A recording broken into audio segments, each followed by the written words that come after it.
എഴുപുന്ന ദൈവത്തിന്റെ സ്വന്തം നാടായ കേരളത്തിൽ കിഴക്കിന്റെ വെനീസ് എന്ന് പുകൾപ്പെട്ട ആലപ്പുഴയിലെ അതിർത്തി ഗ്രാമം.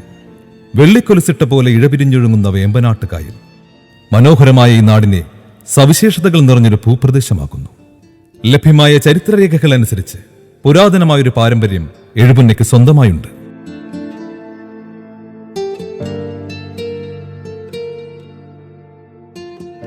ഉൾക്കാഴ്ചയും സാമൂഹ്യബോധവും നിറഞ്ഞ സാധാരണ മനുഷ്യരുടെ ആത്മീയാലയത്തിലേക്കാണ് ഇനി നമ്മുടെ യാത്ര. Immaculate conception church Ezhupunna. ചുട്ടുപൊള്ളിക്കുന്ന സങ്കടങ്ങൾക്കും ജീവിതാവസ്ഥകൾക്കും മീതെ വിശ്വാസികളുടെ മുകളിൽ വാത്സല്യത്തിന്റെ ദൈവസ്നേഹത്തിന്റെ കുടചൂടി നിൽക്കുന്ന അമ്മ, പരിശുദ്ധ അമലോത്ഭവ മാതാവ്.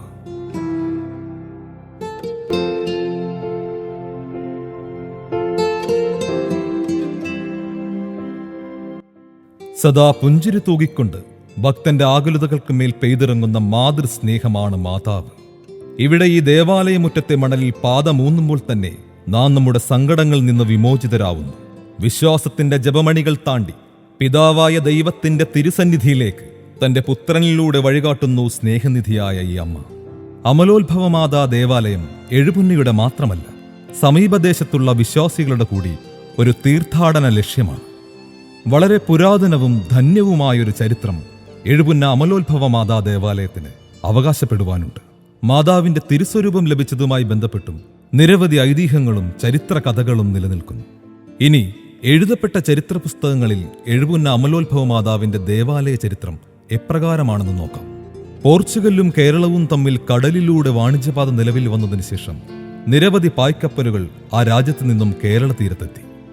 17-ാം നൂറ്റാണ്ടിലെ അവസാന വർഷങ്ങളിൽ പോർച്ചുഗലിലെ പ്രമുഖ തുറമുഖമായ ലിസ്ബണിൽ നിന്നും പുറപ്പെട്ട പായ്ക്കപ്പൽ സുഗന്ധവ്യഞ്ജനങ്ങളുടെ വ്യാപാരത്തിനായി കേരള തീരം ലക്ഷ്യമാക്കി മുന്നോട്ടു പോയിക്കൊണ്ടിരുന്നു.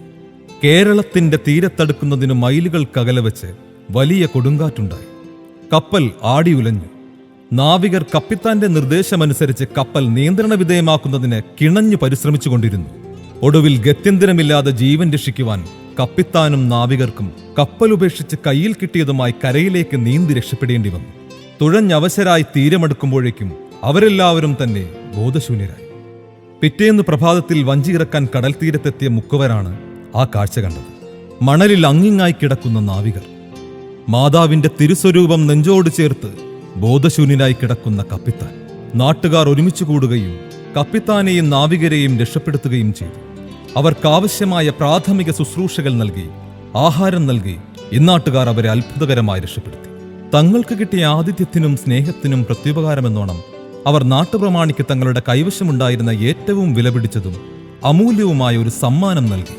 അത് മറ്റൊന്നുമായിരുന്നില്ല, തങ്ങളെ ജീവനോടെ കരക്കെത്തിച്ചുവെന്ന് അവർ വിശ്വസിച്ച പരിശുദ്ധ അമലോത്ഭവ മാതാവിന്റെ തിരുസ്വരൂപമായിരുന്നു.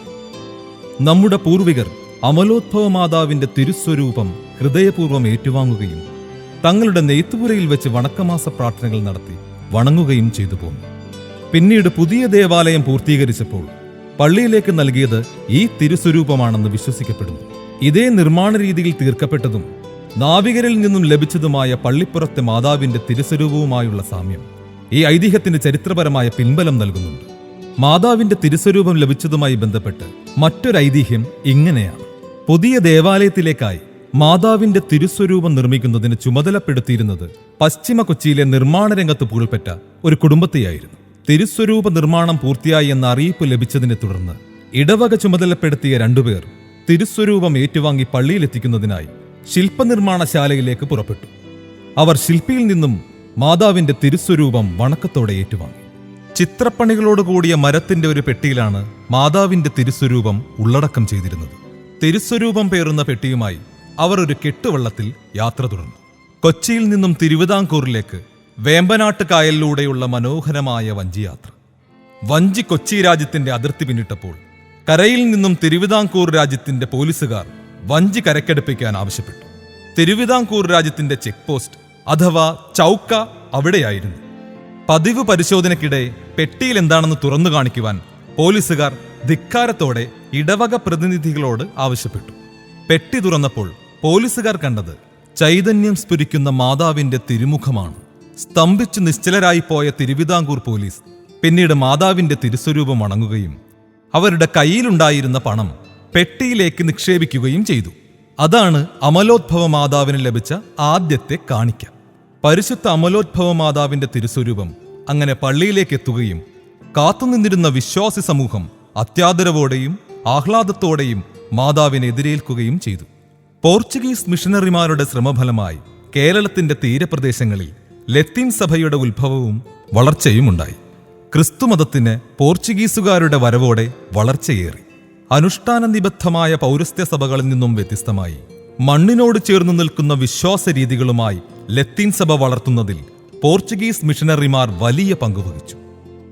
AD 1558 കൊച്ചി രൂപത രൂപം കൊള്ളുന്നത് അങ്ങനെയാണ്. ആലപ്പുഴയുടെയും കൊച്ചി രാജ്യത്തിന്റെയും സമുദായ അതിർത്തി പ്രദേശങ്ങളിൽ ലത്തീൻ ജനസമൂഹങ്ങൾ അപ്രകാരം തഴച്ചു വളർന്നുകൊണ്ടിരുന്നു.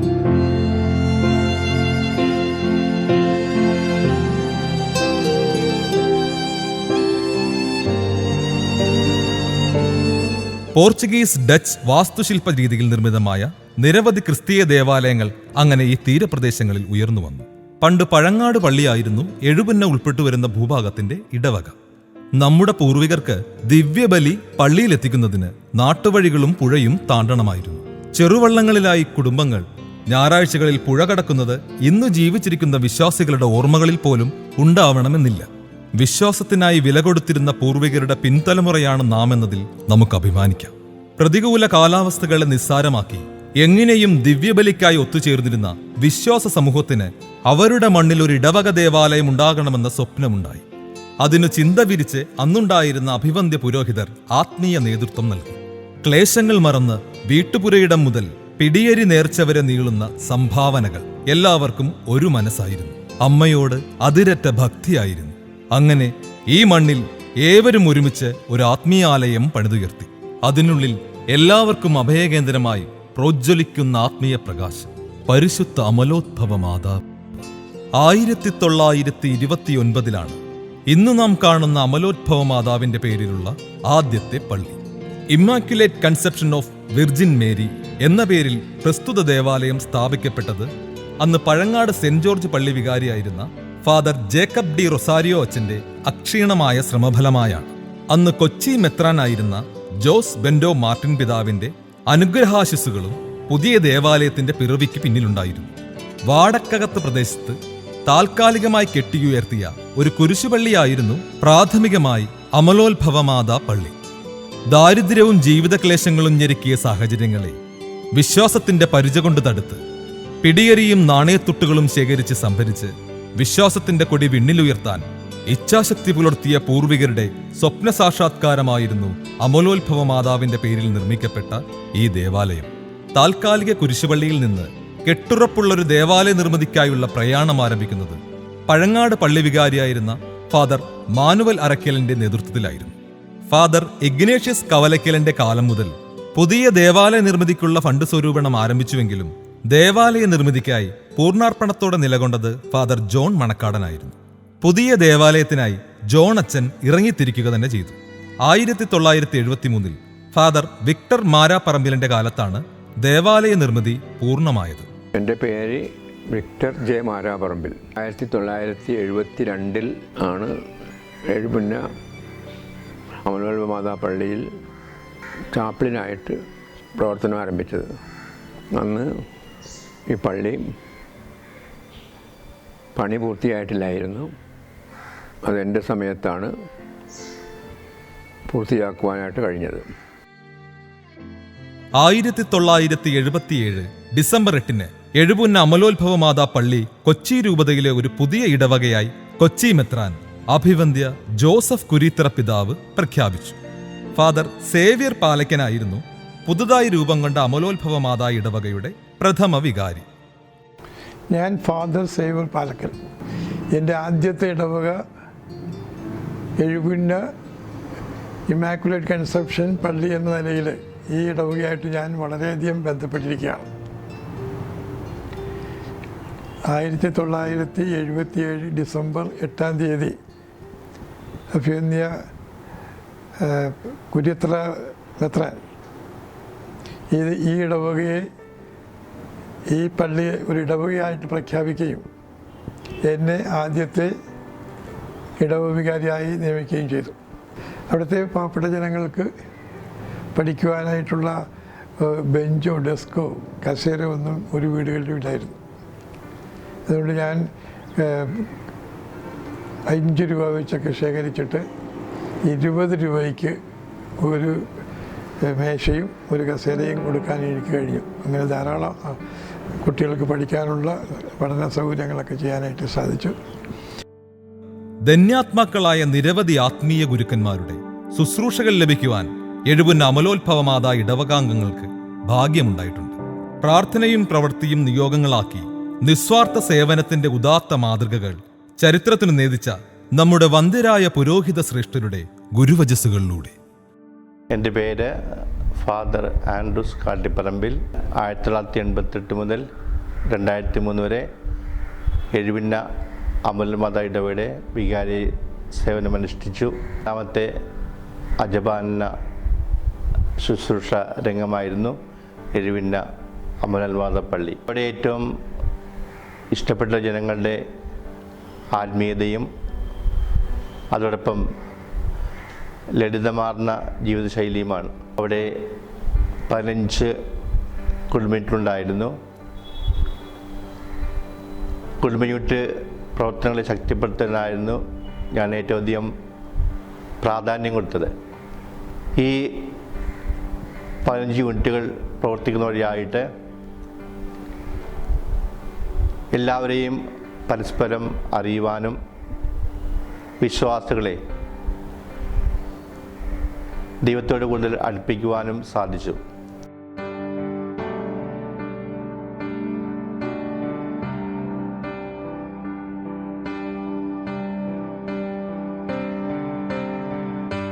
എൻ്റെ പേര് ഫാദർ പോൾ പുന്നക്കാട്ടുശ്ശേരി എന്നാണ്. ഞാൻ ചെല്ലാനം സെയിൻറ്റ് സെബാസ്റ്റ്യൻസ് ഇടവകയിൽ നിന്ന് 1963 എഴുപുന്ന അമലോത്ഭവ മാതാവിൻ്റെ കുരിശുപള്ളിയിലേക്ക് ട്രാൻസ്ഫറായി വന്നത്. കുമ്പളങ്ങി പഴങ്ങാട്ട് വിശുദ്ധ ജോർജിൻ്റെ ഇടവകയുടെ കീഴിലാണ് അന്ന് എഴുപുന്ന കുരിശുപള്ളി ഇടവകക്കാർ. അമലോത്ഭവ മാതാവിൻ്റെ മക്കളായ ഈ വിശ്വാസ സമൂഹം പരിശുദ്ധ കുർബാനയോട് വളരെ ഭക്തി പുലർത്തിയിരുന്നു. അമലോത്ഭവ മാതാവിനോടുള്ള വിശ്വാസം മതങ്ങളുടെ വേലിക്കെട്ടുകൾക്കപ്പുറത്തേക്ക് നീളുന്നതാണ്. സ്വാനുഭവങ്ങളായിരിക്കാം ഓരോ വിശ്വാസിയെയും അമ്മയോട് ഇത്രയധികം ചേർത്തു നിർത്തുന്നത്. അമലോത്ഭവ മാതാവിനോടുള്ള വിശ്വാസം പ്രത്യുത്തരിച്ച് സാധാരണ മനുഷ്യരുടെ വാക്കുകളിലൂടെ. പള്ളി പണിതൊക്കെ ഇന്നിപ്പോൾ പള്ളിയിരിക്കുന്നതിൻ്റെ മൂലം ഉണ്ടായിരുന്നു. പള്ളിക്ക് കൊടുത്തിട്ട് പകരം വേറെ സ്ഥലം പള്ളിയിൽ നിന്ന് തരികയാണ് ചെയ്തത്. അതുകൊണ്ട് 15 സെൻറ്റ് സ്ഥലം ഉണ്ടായിരുന്നു പള്ളിയുള്ളത്. അത് പള്ളിക്ക് കൊടുത്ത് അതിന് പകരം 20 സെൻറ്റ് സ്ഥലം പള്ളിയെടുത്ത് നമുക്ക് തന്നു. അത് 2 അനിയന്മാർക്ക് കൂടി 10 വീതം കൊടുക്കേണ്ടി ചെയ്തത്. 40-48 വരെ ഒരു ചെറിയ പള്ളിയായിരുന്നു. പിന്നീടത് 48-50 കാലഘട്ടം വരെ പിന്നെ ഒരുവിധം വലിയ പള്ളിയാക്കി എടുത്തു. ഇപ്പോഴുള്ള പള്ളിയല്ല, അതിൽ മുമ്പുള്ള പള്ളി. അപ്പോൾ അന്ന് 52-53 കാലഘട്ടത്തിലാണ് സെമിത്തേരി പണിയാണ്. ഇവിടെ സെമിത്തേരി പണിയാണ്. അത് ഞാനായിരുന്നു അതിൻ്റെ കോണ്ടാക്റ്റും കാര്യങ്ങളും. പിന്നെ അത് കഴിഞ്ഞിട്ട് 54 മുതൽ 60-നുള്ളിൽ ഇപ്പം ഇരിക്കണ കുലോട്ടോ അതും ഞാനാണ് അതിൻ്റെ പണി ചെയ്യിച്ചത്. അങ്ങനെ പിന്നെ 60-65 കാലഘട്ടത്തിൽ നമ്മുടെ പുതിയ പള്ളി പണി ആരംഭിച്ചു 65-ൽ. അത് 68-69 അതിൻ്റെ പണി പൂർത്തിയാക്കി. 78-ലാണോ 77-ലാണോ എന്ന് എനിക്കൊരു സംശയമുണ്ട്. ഇടവകയും ഒക്കെ അന്ന് ആദ്യത്തെ വികാരിയാണ് ശ്രീവർ പാലക്ക്. അമലോത്ഭവ മാതാവിന്റെ ദർശന തിരുനാളാണ് 2018 ഡിസംബർ 9 കൊണ്ടാടപ്പെടുന്നത്. ഫാദർ ഇഗ്നേഷ്യസ് വലിയപറമ്പിലാണ് ഇപ്പോഴത്തെ അമലോത്ഭവ മാതാ ഇടവക വികാരി. തന്റെ നിയോഗത്തെപ്പറ്റിയും തിരുനാളിനെ പറ്റിയും ഇഗ്നേഷ്യസ് അച്ഛന്റെ വാക്കുകളിലൂടെ. ഞാൻ ഫാദർ ഇഗ്നീഷ്യസ് വലിയ പറമ്പിൽ. പാരിഷ് പ്രിസ്റ്റായിട്ട് വന്നിട്ട് ഏതാണ്ട് 4 മാസങ്ങളായിപ്പോൾ. ആ ചുരുങ്ങിയ കാലഘട്ടത്തിൽ കൊണ്ട് എനിക്ക് മനസ്സിലാക്കുവാൻ കഴിഞ്ഞത് ഏതാണ്ട് 630-35 കുടുംബങ്ങൾ ഈ ഇടവകയിലുണ്ട്. ഇതിനൊരു സബ്സ്റ്റേഷനുണ്ട്, ക്യൂൻ ഓഫ് പീസ്. കൂടാതെ 2 കുരിശടികൾ, സെൻറ്റ് സേവിയേഴ്സ്, സെൻറ്റ് ജോസഫ്. ഇത്രയുമാണ് ഈ ഇടവക അതിർത്തിയിൽ ഉള്ള കാര്യങ്ങൾ. അമലോത്ഭവമാതാ ഇടവകയുടെ പ്രഥമ അസിസ്റ്റന്റ് വികാരിയായ സനീഷ് അച്ഛൻ്റെ ചിന്തകൾ. ഞാൻ സനീഷ് അഗസ്റ്റിൻ പുളിക്കപ്പറമ്പിൽ എഴുപുന്ന അമലോത്ഭവമാതാ ഇടവകയുടെ സഹവികാരിയായിട്ട് സേവനം ചെയ്യുന്നു. നമ്മുടെ ഇവിടെ ഒരു പള്ളി ഉണ്ടാവുക എന്നത് അതിനർത്ഥം അത് പെട്ടെന്നുണ്ടായൊരു കാര്യമല്ല.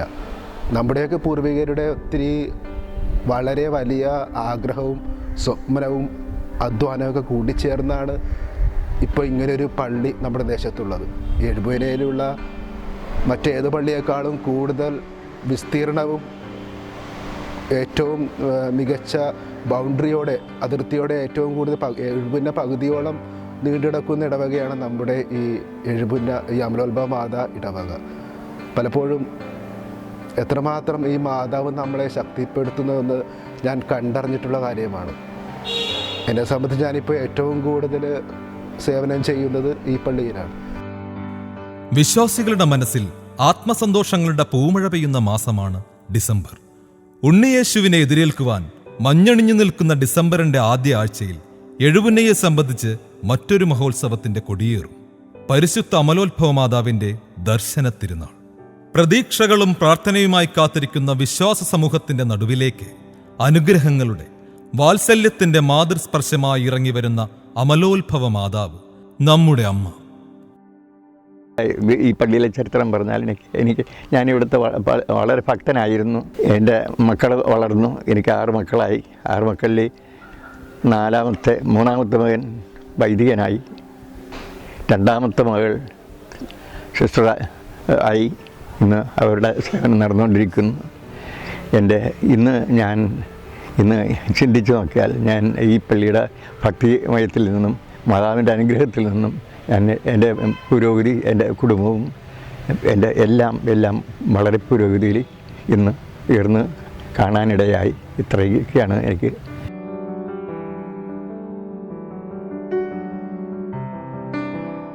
എൻ്റെ പേര് KX ആൻ്റണി കാനക്കപ്പള്ളി എന്നാണ്. ഞാൻ ഒരു പോർട്ടിൽ നിന്നും റിട്ടയർ ചെയ്തൊരു ടെക്നീഷ്യനാണ്. 1955 മുതൽ എനിക്ക് ഇവിടെ വന്നിരുന്ന അച്ഛന്മാരെ എല്ലാം നല്ല പരിചയമാണ്. ഞാൻ ഓൾട്ടർ ബോയ് മുതൽ പള്ളിയായിട്ട് സഹകരിച്ചു പോരുന്ന ആളാണ്. 1955 ഫാദർ ഇഗ്നീഷ്യസ് കവലക്കൽ എന്ന് പറഞ്ഞ ഒരച്ഛൻ ഇവിടെ വന്നിരുന്നത്. അന്ന് മുതലുള്ള കാര്യങ്ങൾ എനിക്ക് നന്നായിട്ട് തന്നെ അറിയാം ഏകദേശം. അതിനുശേഷം 1960 ഫാദർ സുപ്രിയൻ MJ എന്ന് പറഞ്ഞൊരു അച്ഛൻ ഇവിടെ വന്നിരുന്നത്. അച്ഛൻ്റെ കാലത്താണ് നമുക്ക് ആദ്യമായിട്ടൊരു സിമിത്തേരി പണിയാൻ സാഹചര്യം ഉണ്ടായത്. ആ സിമിത്തേരി പണിതതിന് ഭയങ്കര എതിർപ്പൊക്കെ ഉണ്ടായിരുന്നു. എതിർപ്പുണ്ടായെങ്കിലും ആ സിമിത്തേരി പണിയാൻ വേണ്ടി അച്ഛൻ ആത്മാർത്ഥമായിട്ട് പരിശ്രമിക്കുകയും അതിനു വേണ്ടുന്ന സ്ഥലം എൻ്റെ വല്യപ്പൻ കൊടുക്കുകയും ചെയ്തു. പക്ഷേ ശവസംസ്കാരം നടത്താനായിട്ടുള്ള സാഹചര്യം ഇല്ലാത്തൊരവസ്ഥയായിരുന്നു. ആ നേരത്ത് നീണ്ടകരയിൽ നിന്ന് ഒരു സ്ത്രീയെ ശവസംസ്കാരം നടത്തുന്നതിന് വേണ്ടി കൊണ്ടുവരികയും ശവസംസ്കാരം നടത്തുകയും ചെയ്തു. അതേ വർഷം തന്നെയാണ് 1960 ആഗസ്റ്റ് 27 ആ സിമിത്തേരിയിൽ ആദ്യമായിട്ടൊരു ആണിനെ ശവസംസ്കാരം നടത്തുന്നത് എൻ്റെ അപ്പച്ചനെയാണ്. അത് കഴിഞ്ഞ് അതിനുശേഷം ഒരു ജോസഫ് പൂപ്പൻ എന്ന് പറയുന്ന ഒരു അച്ഛനാണ് ഞങ്ങൾക്ക് വികാരിയായിട്ട് വന്നത്. അത് കഴിഞ്ഞ് ജോസഫ് പൂപ്പനയുടെ കാലം കഴിഞ്ഞപ്പോൾ പോൾ പുന്നക്കാട്ടുശ്ശേരി, അഗസ്റ്റിൻ പുളിത്തറ, പീറ്റർ തൈക്കൂട്ടത്തിൽ ഇത്തരം അച്ഛന്മാർ വന്നു കഴിഞ്ഞ് ജോൺ മണക്കാടൻ എന്ന് പറഞ്ഞ ഒരു അച്ഛനാണ്, അരൂർ എന്നുള്ള ഒരച്ഛനാണ് ഇവിടെ ഞങ്ങളുടെ വികാരിയായിട്ട് വരുന്നത്. ആ അച്ഛൻ്റെ കാലത്താണ് ഞങ്ങൾക്ക് ആദ്യമായിട്ട് ഇപ്പം കാണുന്ന പള്ളി പണിയാനായിട്ടുള്ള സാഹചര്യം ഉണ്ടായത്. ജാതിമത ഭേദമന്യേ എല്ലാ നാട്ടുകാരും സഹർഷം ഒന്നുചേരുന്ന സന്തോഷപൂർണതയുടെ ദിവസങ്ങളാണ് തിരുനാൾ ദിനങ്ങൾ. എഴുപുന്നയിൽ നിന്ന് മറുനാടുകളിലേക്ക് കുടിയേറി പാർത്തവർ വരെ ആ ദിവസങ്ങളിൽ എഴുപുന്നയിൽ തിരിച്ചെത്തും. തങ്ങളുടെ സങ്കടങ്ങളിൽ എന്നും കൂട്ടുപോരുന്ന അമ്മയുടെ അമലോത്ഭവ മാതാവിന്റെ തിരുമുഖം വീണ്ടും കണ്ടു നിർവൃതിയടയാൻ, വീണ്ടും ഒരു ഡിസംബർ, വീണ്ടും ഒരു തിരുനാൾ, മക്കളോടൊപ്പം സന്തോഷിച്ചുല്ലസിക്കുന്ന, പുഞ്ചിരിക്കുകയും പ്രാർത്ഥിക്കുകയും ചെയ്യുന്ന നമ്മുടെ അമ്മയുടെ അമലോത്ഭവ മാതാവിന്റെ വാത്സല്യ സ്പർശത്തിനായി നമുക്കൊരുമിക്കാം. എല്ലാവർക്കും തിരുനാൾ മംഗളാശംസകൾ.